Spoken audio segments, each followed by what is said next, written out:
Welcome to Secrets from the Saddle podcast. I'm Sylvie Dow, your host, fellow cyclist, bike club founder, cycling coach, bike race junkie, just truly super passionate about cycling.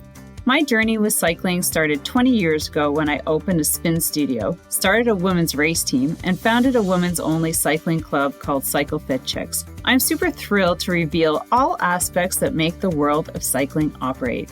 I'm so excited to be able to bring you interesting people from around the world, pro cyclists, recreational cyclists, coaches, event organizers, bike shop owners, everything and everyone you need to know or ever wondered about when it comes to cycling. I know you'll enjoy this episode.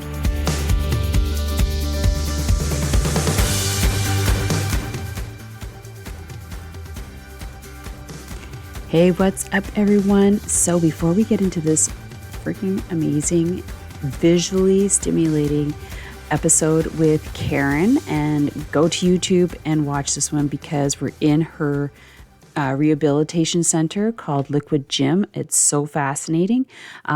We have a couple announcements.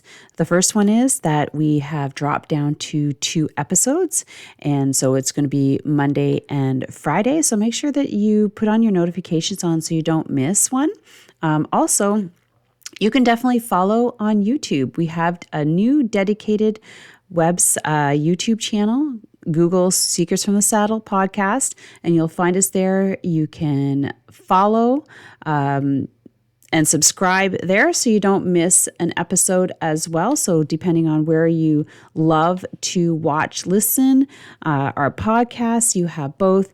The older episodes are still on the old channel, which is my cycling YouTube channel, so you can definitely still catch all the older ones there until they all get transferred over, which might take me a while because there are like 260 episodes. And have you started thinking and considering what you're going to do to keep your cycling fitness up over the fall and winter as the months get colder? I'm only talking to us in the northern or eastern hemisphere where we cannot cycle outside year round, or even, I know that Florida gets pretty cold and people don't want to ride outside. So I have been putting together this cycling coaching program for the last 15, 16 years. I don't even know how many years. But what we've been doing, or what I've been doing, is it's a weekly session of specific cycling coaching skills. And then, since it's so amazing that we're now online and a lot of us are on Swift, we have one day of intensive intervals.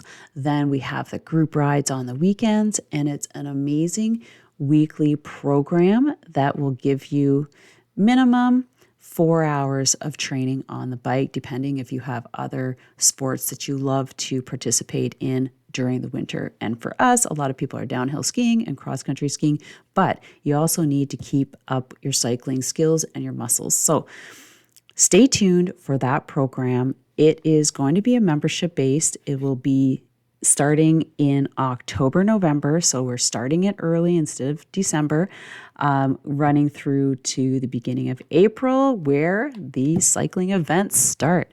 So stay tuned to the podcast Instagram page. So Secrets from the Saddle podcast, and we will be mentioning it there. So if you're looking for a place with organized and scheduled workouts so you don't have to think about it and worry about overtraining, this might be for you. And in the process, I hope you have an amazing August. If you're getting out and doing some family travel, seeing people now that everything's completely open, I hope you're having an amazing time, and we'll see you on the next episode. Enjoy this one with Karen. It was one of my favorites. Thanks a lot, guys. Bye. All right. Welcome back to another episode of Secrets from the Saddle, All Things Cycling podcast with your host, Sylvie. And we're back at Liquid Gym with Karen Snyder. And we are going to, so we had to record this again because the first time it didn't record. So I'm back here. And because I love coming to see Karen. Well, there you go. And the cool thing about this episode is that again, you should go check it out on YouTube, on our new YouTube channel for the podcast, because we are at Karen's rehabilitation facility called Liquid Gym. It's the only one of its kind in Canada. Can't believe it. She's going to tell us how it got started. But the cool thing, because it's called Liquid Gym, it's got a lot of pools where a lot of rehabilitation goes on. We're going to talk about that. And she's going to share some great things. We're going to take a walk around the gym.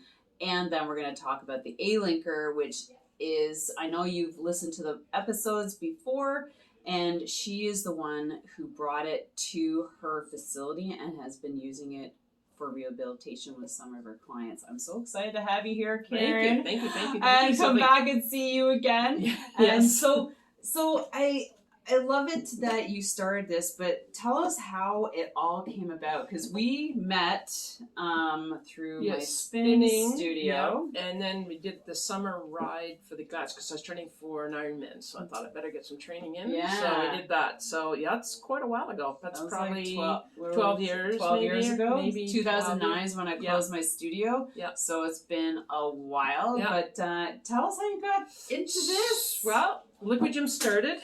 It wasn't something planned, for sure. I wouldn't have been in my DNA when I was 20 or anything thinking I was going to open up a therapy clinic. It ended up starting because I was playing hockey one night and I broke my leg.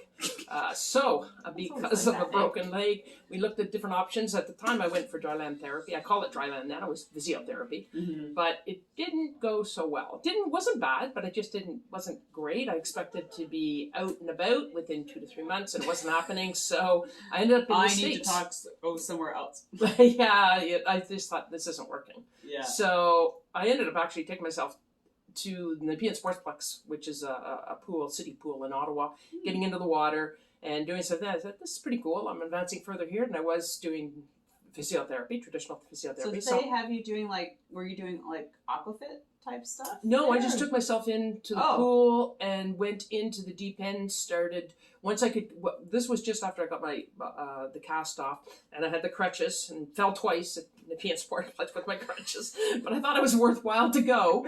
So I ended up in the smaller pool, the shallower pool, because there was a ramp I could walk in. Yeah. And I just walked and walked, and I realized, oh my goodness, I'm gaining my strength back by just walking. So I'd walk sideways, walk forward, walk backwards, whatever. Then once I could get into the deeper pool, I did go into the deep end and start doing deep water running. Right. And it was like, there's something to this water thing. Whoa. So that summer, we ended up in the States looking at opportunities of what was available. So there was underwater treadmills, underwater bikes, and a lot of physiotherapy in the States do hydrotherapy. A lot, right. Obviously a lot more than Canada. So we decided... I've seen it for horses. Yeah, well, that's where it started. Actually, and that's the guy that we ended up buying our treadmills. He actually went, and if you can believe it, he went to a dumpster, which is where they put the horses, and that's how they do them. They put them at the base is where they created the treadmill, and then they would lower the horse into the dumpster. And he said he tried it. I thought, oh my goodness. So anyways, that's big enough for a horse. Yeah, so he went into it just to see, and from that, he then decided to build these underwater treadmills and build a business.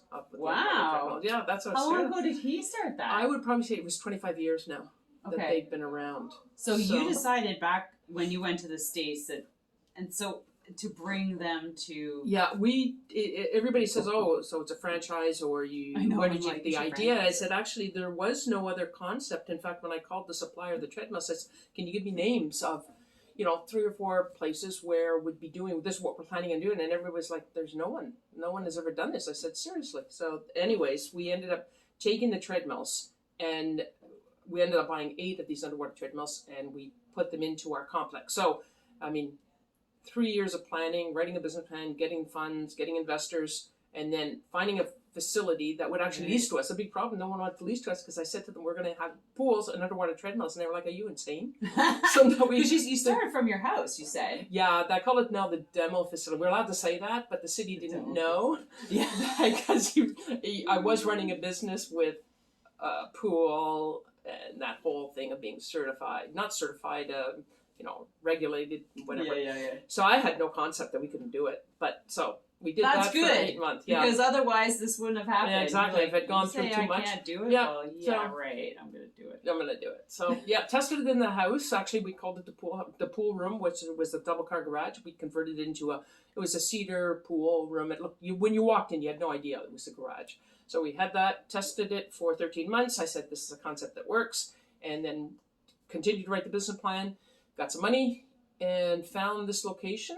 And we took 13 months, actually it's 13 months to decide we're going to do it, then 13 months to open to get everything in place. Right. So construction and all that took 13 months. And we're here, and we have 3,000 square feet of pools.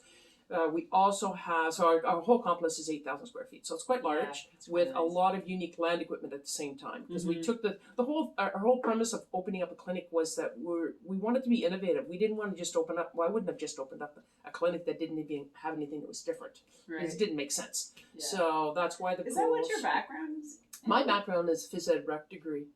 Okay. Bachelor of Science in phys ed and rec. Right. Yeah. But I've actually, I've worked in it for a few years, but I've done a lot of business consulting and that type of thing. So I knew that. So I've always pretty much worked for myself. Okay. Yeah, I've always been an entrepreneur. Yeah, I think it'd be pretty tough to go into a building every day.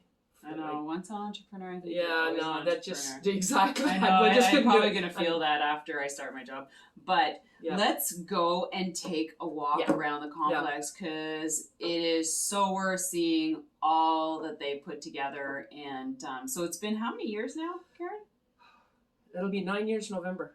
Oh my gosh! 9 years November. Yeah. So a lot of changes, making it through COVID. We did start with the gym component of it, with gym and therapy, just before we take a tour. So we did have the gym and we had therapy all along.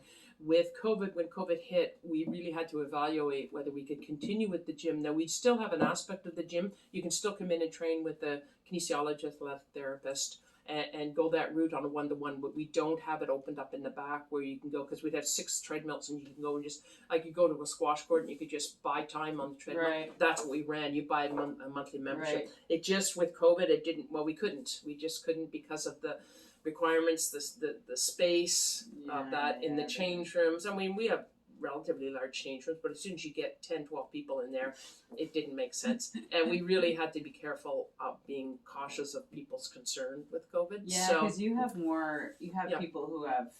We have compromised. We definitely. Well, we have regular. I wouldn't call them regular people. We have. That's not the term to use. We have acute cases. People come in that might, broken leg or dislocated shoulder, and then we have more complex, neurological conditions, or someone who's gone through hip and knee replacement, someone who's had a stroke or a heart attack. So there's a lot of different aspects, but definitely our clientele.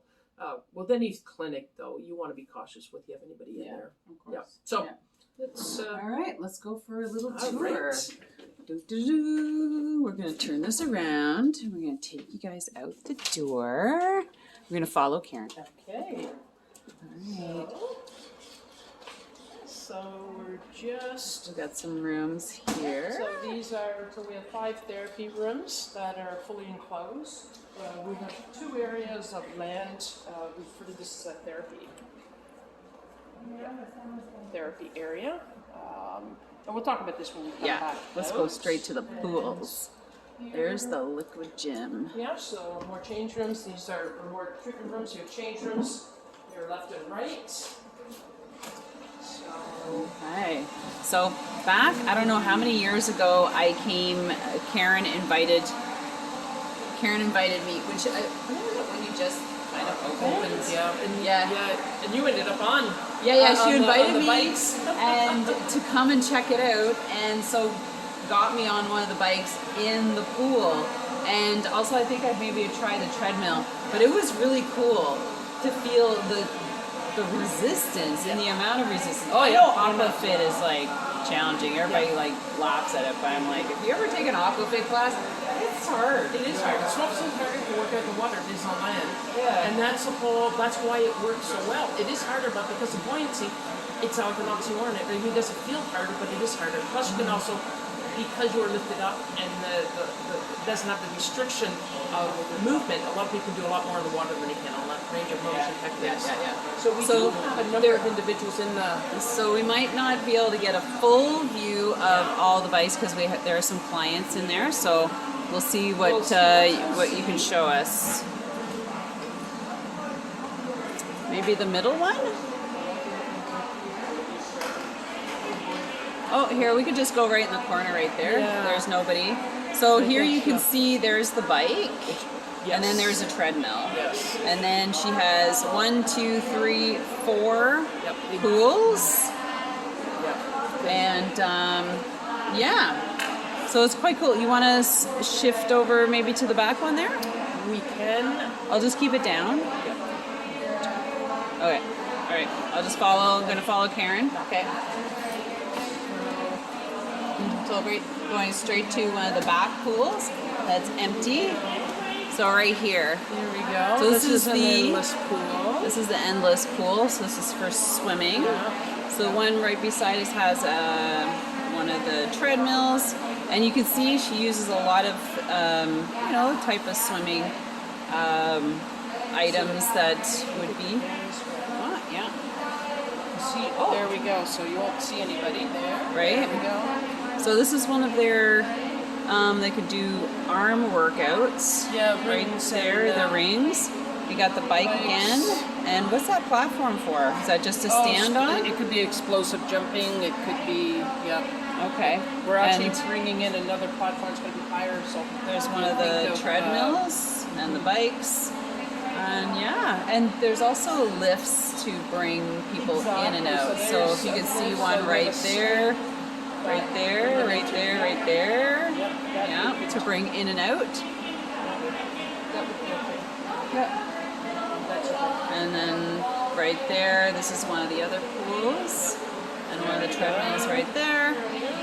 And perfect. And she has a lift for anybody who is in wheelchairs to come up here. So that's not a problem. Yeah. So this is, it's pretty impressive, this area.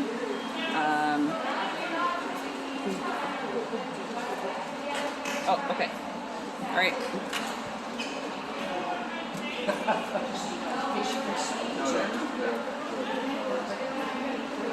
All right, so. I'm just going to go over you two. Okay. So this is here, you can kind of see, we got one of the pools over here. We got a pool here, and we got 2 pools over to the side here. And we're just respecting the privacy of some of the clients in here, but you get a pretty good feel for the size of this area, which is pretty amazing. All right, so we're gonna go out and go through the rest of. I'm gonna follow Karen. There we go. Other way. All right, so there's the size of the gym. Okay, so you got some, and so there they are. Yep. So this is the bike. This is set up. So we rent them out. So first of all, I became involved. It was June of 2018. One of our patients and one of our gym members, Andrew, ended up coming in with the bike. Coming into the clinic with the bike, he had an appointment, so he came into the clinic, and I saw it. I said, "Where did you get this?" Because we had been Googling, trying to find other mobility aids that were going to help him with his condition. And he ended up talking to B and corresponding back and forth with B. B happened to mention, "I'm going to be at the Ottawa race weekend. Meet up with me, and I can show you the bike." So he did. And she said, "You know what? I think this is what you need." And she basically said, "Here you go. Take this one. Try it. Let me know how it works. And we'll go from there." So she was at that point in Vancouver. So he came, so that was race weekend. He came June 4th, I remember it. And he walked through the door and I got on, I said, "This is awesome." Well, in November of that year, we had 50 bikes here. Hey friends, thank you for enjoying this podcast episode. I'd love to invite you to visit our new and exciting page on buymeacoffee.com/secretsaddlepod to check out some cool downloadables. And if you are so inclined to supporting the podcast with the purchase of a coffee would be greatly appreciated in helping keep the podcast going. Also, providing a separate rating and review on your favorite platform with any thoughts about the podcast are hugely helpful and appreciated. Thank you so much and have yourself an amazing day. Thank you so much for spending this time with me on the Secrets from the Saddle podcast, learning more about citing people, places, and things that make cycling such an exciting sport. I am so glad you stopped by today. Please leave me a review if you feel so moved to do so. I would love to hear your feedback. And if you could take 1 second to share this episode with someone you think would enjoy it, I would be forever grateful. Also, if you could please leave me a review if you feel so moved by going to iTunes and leaving me an honest thought and an honest comment, telling me what you think, and most importantly, tell me what you'd like to hear more of. It would really help me to bring more great, inspiring cycling stories to you. Until then, have an amazing day. Make sure you ride your bike.